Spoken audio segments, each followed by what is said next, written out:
A. ACII, American Standard Code for Information Interchange, delimited. B. Excel, what we use regularly. C. HTML, for web. D. JPEG, Joint Photographic Experts Group, the picture format. You can choose the format of your choice from the following options: Excel, PDF, and XML, Extensible Markup Language, for the web.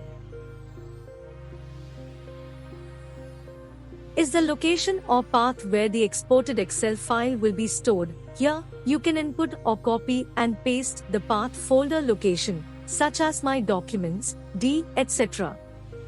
Typically, the default path would be tally.erp9. You can type the file's name and, if you choose, its extension, example, daybook.xls, daybook.xlsx, 010 to 2016.xlsx, etc.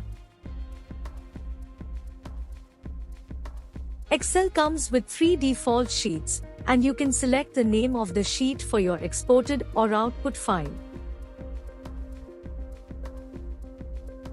Check the box to open the exported file automatically without visiting the folder specified by the above-mentioned path.